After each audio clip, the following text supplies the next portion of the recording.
Facebook has launched into damage control following a publication of an exposé that highlighted delays, denials and deflection in the company's handling of Russian interference on the social media platform ahead of the 2016 presidential election. The New York Times reported that Facebook CEO Mark Zuckerberg and COO Sheryl Sandberg ignored disturbing warning signs that malicious actors could use the global network to disrupt elections or foment hatred, then sought to hide them from public view. The article, the product of 50 interviews and published Wednesday, portrayed the company's executives as distracted by personal projects and delegating sensitive security and policy decisions to subordinates. The Facebook response unfolded in 3 stages.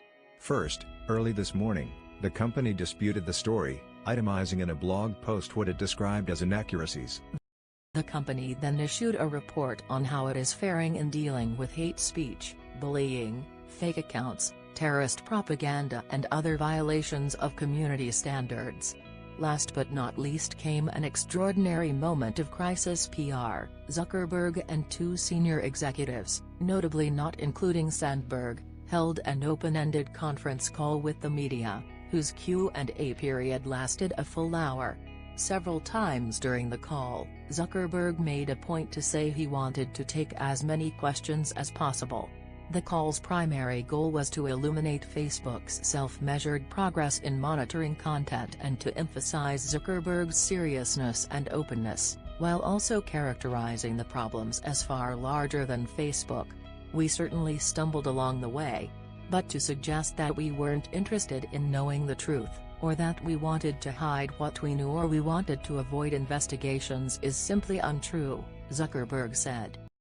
People have been working on this non-stop for more than a year and we've made a lot of progress. Besides, he added, there's no perfect solution here and these aren't problems that you ever fully fix. In many ways, the problem of people posting harmful content online is like the problem of crime in the city. No one expects crime to be eliminated completely. But you expect that things will get better over time. The Times account offered some particularly unsavory revelations. One incendiary detail reported how Facebook's Washington-based consultant, Definers Public Affairs, sought to portray liberal activist George Soros, a billionaire Holocaust survivor who is routinely scapegoated by conservatives in ways that are often anti-Semitic, as the hidden force behind Facebook's critics. Zuckerberg initially tried to offer context.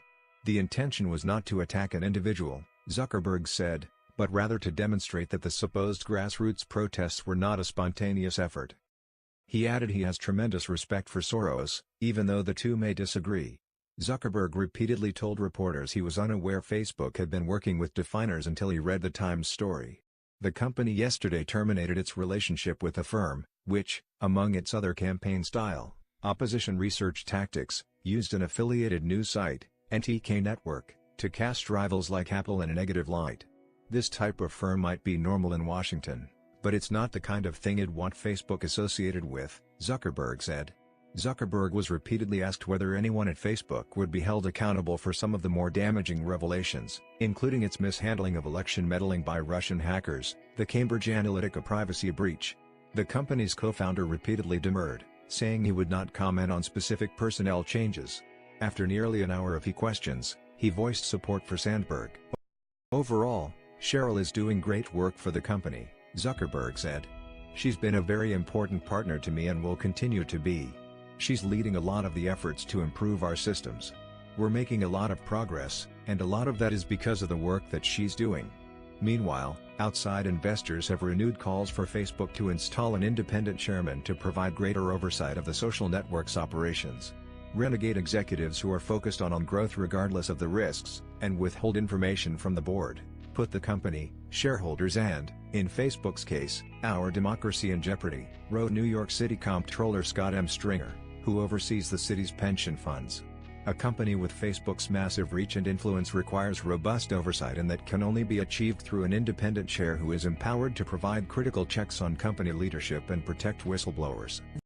The appeal is unlikely to succeed, since Zuckerberg controls 60% of the company's voting shares. And the board issued a statement of support for both executives, saying any suggestion that they knew about Russian interference and tried to ignore it, or block an investigation into what happened, grossly unfair. In the past 18 months Facebook, with the full support of this board, has invested heavily in more people and better technology to prevent misuse of its service, including during elections, the board said. As the U.S. midterm showed, they have made considerable progress and we support their continued efforts to fight abuse and improve security. Wall Street today shrugged off the spectacle, with Facebook stock shedding just a fraction to close at $143. In this tumultuous year-to-date, however, shares have declined 23%, by far the worst stretch since the company's IPO in 2012. What do you think about it?